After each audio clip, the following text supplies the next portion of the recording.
ಎಲ್ರಿಗೂ ನಮಸ್ಕಾರ. ಇವತ್ತು ನಾವು ಕೇಳೋ ಹೊರಟಿರೋದು ಒಂದು ಸಣ್ಣ ಶಾಲೆಯ ಕಥೆ. ಒಂದೇ ಒಂದು ದಿನ. ಆದ್ರೆ ಆ ಒಂದು ದಿನ ಇಡೀ ಸಮುದಾಯದಲ್ಲಿ ಒಂದು ದೊಡ್ಡ ಬದಲಾವಣೆಗೆ ಹೇಗೆ ನಾಂದಿ ಹಾಡಿತು ಅನ್ನೋದ್ರ ಬಗ್ಗೆ. ಇದು ನಡೆದಿತ್ತು ಚಳಗೇರಿಯ ಸರ್ಕಾರಿ ಶಾಲೆಯಲ್ಲಿ ಫೆಬ್ರವರಿ 7, 2026ರಂದು ನಡೆದ ಒಂದು ಪರಿಸರ ಶಿಬಿರದಲ್ಲಿ. ಹೌದು, ಕೇವಲ ಒಂದೇ ದಿನ. ಅದು ಒಂದು ಸರ್ಕಾರಿ ಶಾಲೆ. ಆದ್ರೆ ಅಲ್ಲಿ ಸೇರಿದ್ದ ವಿದ್ಯಾರ್ಥಿಗಳು, ಟೀಚರ್ಸ್, ಪೋಷಕರು, ಅವರಲ್ಲಿದ್ದ ಉತ್ಸಾಹ ಇದೆಯಲ್ಲ, ಅದೇ ಒಂದು ದೊಡ್ಡ ಬದಲಾವಣೆಗೆ ಬೀಜ ಬಿತ್ತಿದ್ದು. ಸರಿ, ಹಾಗಿದ್ರೆ ಆ ದಿನ ಅಸ್ಲಿಗೆ ನಡೆದಿದ್ದೇನು? ಬನ್ನಿ ನೋಡೋಣ. ಅಲ್ಲಿಯೆಲ್ಲ ಶುರುವಾಗಿದ್ದೇ ಸೂರ್ಯ ಹುಟ್ಟೋಕೂ ಮುಂಚೆ. ಪರಿಸರದ ಬಗ್ಗೆ ಮೊದಲ ಪಾಠ ಶುರುವಾಗಿದ್ದು ಕ್ಲಾಸ್ ರೂಮ್ನಲ್ಲಲ್ಲ, ಬದಲಿಗೆ ಪಕ್ಷಿಗಳ ಚಿಲಿಪಿಲಿ ಸದ್ದಿನಿಂದ. ಸಮಯ ಬೆಳಗ್ಗೆ 6:30.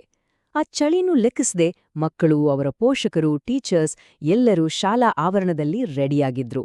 ಯಾಕಂದ್ರೆ ಅವರ ಆ ದಿನದ ಮೊದಲ ಪಾಠ ಶುರುವಾಗ್ತಿದ್ದೆ ಪಕ್ಷಿಗಳ ಕಲರವದ ಜೊತೆಗೆ. 43. ಇದೇನು ಸುಮ್ನೆ ಒಂದು ನಂಬರ್ ಅನ್ಕೋಬೇಡಿ, ಇದು ಆ ಬೆಳಗಿನ ಚಾರಣದ ರಿಸಲ್ಟ್. ಶಾಲೆಯಿಂದ ಚಿಟಗೇರಿ ಕೆರೆವರೆಗೂ ನಡೆದ ಈ ಟೀಮ್ ಬರೋಬ್ಬರಿ 43 ಬೇರೆ ಬೇರೆ ತಳಿಯ ಪಕ್ಷಿಗಳನ್ನು ಗುರ್ತಿಸಿತು. ಅಬ್ಬಾ, ಇದೇನು ಸಣ್ಣ ಸಾಧನೆನಾ ಹೇಳಿ? ಅವರು ನೋಡಿದ ಕೆಲವು ಪಕ್ಷಿಗಳ ಲಿಸ್ಟೇ ಇಲ್ಲಿದೆ ನೋಡಿ. ಚುಕ್ಕೆ ಬೆಳವ, ಸೂರಕ್ಕಿ, ಸಿಳ್ಳೆ ಬಾತುಕೋಳಿ, ಇನ್ನು ಎಷ್ಟೊಂದೋ.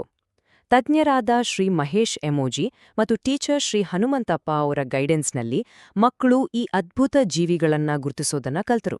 ಅಂದ್ರೆ ಇದು ಸುಮ್ನೆ ನೋಡಿ ಬರೋದಲ್ಲಿರ್ಲಿಲ್ಲ, ಬದಲಿಗೆ ತಮ್ಮ ಸುತ್ತಮುತ್ತಲಿನ ಜೀವ ವೈವಿಧ್ಯವನ್ನ ಅರ್ಥ ಮಾಡ್ಕೊಳ್ಳೋ ಒಂದು ಅದ್ಭುತ ಅನುಭವಾಗಿತ್ತು.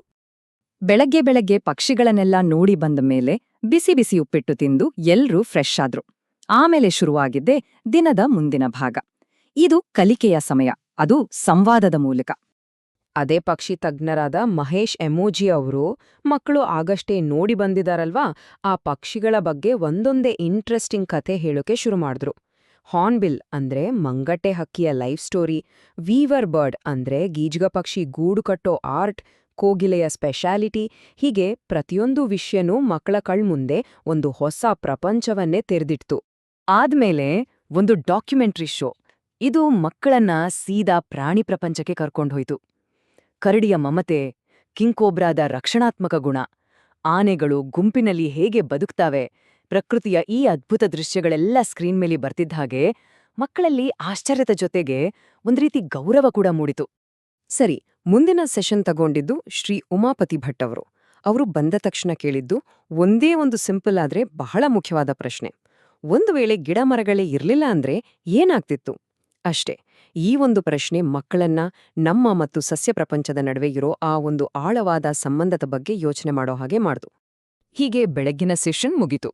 ಶಿಬಿರದ ಮಧ್ಯಾಹ್ನದ ಹೊತ್ತು ದೇಹಕ್ಕೂ ಸರಿ, ಮನಸ್ಸಿಗೂ ಸರಿ, ಎರಡಕ್ಕೂ ಪೋಷಣೆ ಸಿಕ್ತು.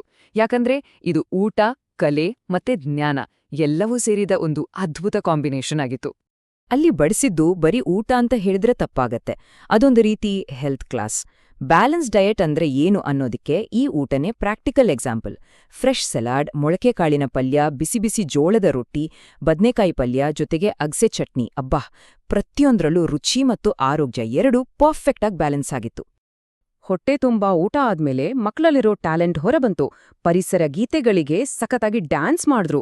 ಅಷ್ಟೇ ಅಲ್ಲ, ನೀರನ್ನು ಉಳಿಸಿ ಅನ್ನೋ ಥೀಮ್ ಮೇಲೆ ಒಂದು ಪವರ್ಫುಲ್ ಮುಖಾಭಿನಯ ಮಾಡಿದ್ರು. ನಿಜ ಹೇಳ್ಬೇಕಂದ್ರೆ ಅವರ ಆ ಎಕ್ಸ್ಪ್ರೆಷನ್ಸ್ ಇದೆಯಲ್ಲ, ಎಲ್ಲರ ಮನ್ಸಿಗೂ ತಟ್ಟಿತ್ತು. ಸರಿ, ಅದಾದ್ಮೇಲೆ ಶುರುವಾಗಿದ್ದು ಒಂದು ಮಿತ್ ಬಸ್ಟಿಂಗ್ ಸೆಷನ್. ಅಂದ್ರೆ ಹಾವುಗಳ ಬಗ್ಗೆ ನಮಗಿರೋ ಭಯ, ತಪ್ಪು ಕಲ್ಪನೆಗಳನ್ನೆಲ್ಲ ದೂರ ಮಾಡೋ ಟೈಮ್. ತಜ್ಞರಾದ ಶ್ರೀ ಮುತ್ತುರಾಜ್ ಹಳ್ಳಿಯವರು ಯಾವ ಹಾವು ವಿಷಕಾರಿ, ಯಾವುದು ಅಲ್ಲ ಅಂತ ಹೇಗೆ ಕಂಡಿಡಿಯೋದು, ನಮ್ಮ ಪರಿಸರದಲ್ಲಿ ಅವುಗಳ ಪಾತ್ರ ಎಷ್ಟು ಮುಖ್ಯ ಅನ್ನೋದನ್ನೆಲ್ಲ ತುಂಬಾನೇ ಕ್ಲಿಯರ್ ಆಗಿ ವಿವರಿಸಿದ್ರು. ಸರಿ, ದಿನದ ಕೊನೆ ಹಂತಕ್ಕೆ ಬಂತು. ಈ ಸೆಷನ್ ಸ್ವಲ್ಪ ಸೀರಿಯಸ್ ಆಗಿತ್ತು. ಎಲ್ಲರೂ ತಮ್ಮೊಳಗೆ ತಾವು ನೋಡ್ಕೊಳ್ಳುವ ಹಾಗೆ ಮಾಡಿತ್ತು. ಯಾಕಂದ್ರೆ ಇಲ್ಲಿ ಜಗತ್ತಿನ ದೊಡ್ಡ ದೊಡ್ಡ ಸಮಸ್ಯೆಗಳನ್ನ ನಮ್ಮ ವೈಯಕ್ತಿಕ ಜವಾಬ್ದಾರಿಯ ಜೊತೆ ಕನೆಕ್ಟ್ ಮಾಡೋ ಪ್ರಯತ್ನ ನಡೀತು. ಶ್ರೀ ಮಂಜುನಾಥ ಅಮಲಗುಂದಿ ಅವರು ಕ್ಲೈಮೇಟ್ ಚೇಂಜ್ ಅಂದ್ರೆ ಹವಾಗುಣ ಬದಲಾವಣೆಯಂತಹ ದೊಡ್ಡ ವಿಷಯವನ್ನ ಮಕ್ಕಳಿಗೆ ಅರ್ಥ ಆಗೋ ಹಾಗೆ ಸಿಂಪಲ್ ಆಗಿ ಹೇಳಿದ್ರು. ಅಂದ್ರೆ ಇದು ಅಂದ್ರೆ ಏನು, ಯಾಕೀಗಾಗ್ತಿದೆ, ಇದರಿಂದ ನಮ್ಮ ಲೈಫ್ ಮೇಲೆ ಏನೆಲ್ಲ ಎಫೆಕ್ಟ್ ಆಗುತ್ತೆ, ಹೀಗೆ ಒಂದೊಂದೇ ಪಾಯಿಂಟ್ ಚರ್ಚೆ ಆಯಿತು. ಇಲ್ಲೇ ನೋಡಿ ನಿಜವಾದ ಬದಲಾವಣೆಯ ಕಿಡಿ ಹೊತ್ತುಕೊಂಡಿದ್ದು. ಮಾತುಕತೆ ದೊಡ್ಡ ಸಮಸ್ಯೆಯಿಂದ ಸೀದಾ ನಮ್ಮೆಲ್ಲರ ಪರ್ಸನಲ್ ಜವಾಬ್ದಾರಿಗೆ ಬಂತು. ಈ ಪ್ರಾಬ್ಲಮ್ನಲ್ಲಿ ನನ್ನ ಪಾತ್ರವೇನು, ಇದಕ್ಕೊಂದು ಸೊಲ್ಯೂಷನ್ ಕೊಡೋಕೆ ನಾನೇನ್ ಮಾಡ್ಬೋದು? ಈ ಪ್ರಶ್ನೆಗಳಿದೆಯಲ್ಲ, ಇವು ಮಕ್ಕಳನ್ನ ಸುಮ್ನೆ ಕೂತು ಕೇಳೋರನ್ನಾಗಿ ಮಾಡ್ಲಿಲ್ಲ, ಬದಲಿಗೆ ಆಳವಾಗಿ ಯೋಚನೆ ಮಾಡೋ ಹಾಗೆ ಮಾಡುದು. ನೋಡಿ, ಒಂದು ದಿನ ಕಲ್ತಿದ್ದು ಬರೀ ತಲೆಗ್ ಹೋಗಿ ಕೂತ್ರೆ ಸಾಲ್ದು ಅಲ್ವಾ, ಅದು ನಮ್ಮ ಕೆಲ್ಸದಲ್ಲಿ ಕಾಣ್ಬೇಕು. ಈ ಶಿಬಿರ ಮುಗಿದಿದ್ದೇ ಇದೇ ಒಂದು ಆಶಯದೊಂದಿಗೆ, ಎಲ್ರಲ್ಲೂ ಒಂದು ಹೊಸ ಹೋಪ್, ಒಂದು ಹೊಸ ಭರವಸೆ ಮೂಡಿಸಿತ್ತು. ದಿನದ ಕೊನೆಗೆ ಮಕ್ಳೆಲ್ಲ ತಮಗೆ ಇಡೀ ದಿನದಲ್ಲಿ ಯಾವುದು ತುಂಬಾ ಇಷ್ಟ ಆಯ್ತು ಅಂತ ಖುಷಿಯಿಂದ ಹಂಚ್ಕೊಂಡ್ರು. ಆಮೇಲೆ ಸುಮ್ಮನೆ ಮನೆಗೆ ಹೋಗ್ಲಿಲ್ಲ, ತಾವೇ ರೆಡಿ ಮಾಡಿದ ಘೋಷಣೆಗಳು, ಪೋಸ್ಟರ್ಗಳನ್ನ ಹಿಡಿದು ಶಾಲೆಯ ಮುಂದೆ ನಿಂತು ಒಂದು ಸಣ್ಣ ಜಾಗೃತಿ ಜಾಥಾ ಶುರು ಮಾಡಿದ್ರು. ತಾವು ಕಲ್ತಿದ್ದನ್ನ ತಮ್ಮ ಊರಿನ ಜನಕ್ಕೂ ತಲುಪಿಸೋಕೆ ಇಟ್ಟ ಮೊದಲ ಹೆಜ್ಜೆ ಇದು. ಈ ಕ್ಯಾಂಪ್ ಯಾಕಿಷ್ಟು ಸ್ಪೆಷಲ್ ಅಂದ್ರೆ, ಇದು ಬರೀ ಆ ಊರಿಗೆ ಸೀಮಿತವಾದ ಒಂದು ಕಾರ್ಯಕ್ರಮ ಆಗಿರ್ಲಿಲ್ಲ. ಇಲ್ಲಿ ನಡೆದ ಪ್ರತಿಯೊಂದು ಆಕ್ಟಿವಿಟಿನೂ ಸರ್ಕಾರದ ಲೈಫ್ ಮಿಷನ್ಗಾಗಿ ಈಕೋ ಕ್ಲಬ್ ಅನ್ನೋ ಯೋಜನೆಯ 7 ಮುಖ್ಯ ಆಧಾರ ಸ್ತಂಭಗಳಿಗೆ ಕನೆಕ್ಟ್ ಆಗುತ್ತೆ. ಅಂದ್ರೆ ಈ ಚಳಗೇರಿಯ ಪುಟ್ಟ ಪ್ರಯತ್ನ ಇದೆಯಲ್ಲ, ಇದು ಒಂದು ದೊಡ್ಡ ರಾಷ್ಟ್ರೀಯ ಆಂದೋಲನದ ಭಾಗವಾಗಿತ್ತು. ಅದ್ಭುತ ಅಲ್ವಾ? ಚಳಗೇರಿಯಲ್ಲಿ ನಡೆದ ಆ ಒಂದು ದಿನದ ಶಿಬಿರ ಒಂದು ಭರವಸೆಯ ಬೀಜವನ್ನಂತೂ ಬಿತ್ತಿದೆ. ಈಗ ನಮ್ಮ ಮುಂದಿರೋ ಪ್ರಶ್ನೆ ಇಷ್ಟೇ: ಇಲ್ಲಿಂದ ಕಲಿತ ಪಾಠಗಳನ್ನ ನಮ್ಮ ಜೀವನದಲ್ಲಿ ಹೇಗೆ ಅಳವಡಿಸ್ಕೊಳ್ಬಹುದು? ನಮ್ಮ ಸುತ್ತಮುತ್ತಲಿನ ಸಮುದಾಯದಲ್ಲಿ ಇಂಥ ಬದಲಾವಣೆಯ ಮುಂದಿನ ಹೆಜ್ಜೆ ಏನಾಗಿರಬಹುದು? ಸ್ವಲ್ಪ ಯೋಚನೆ ಮಾಡಬೇಕಾದ ವಿಷಯ.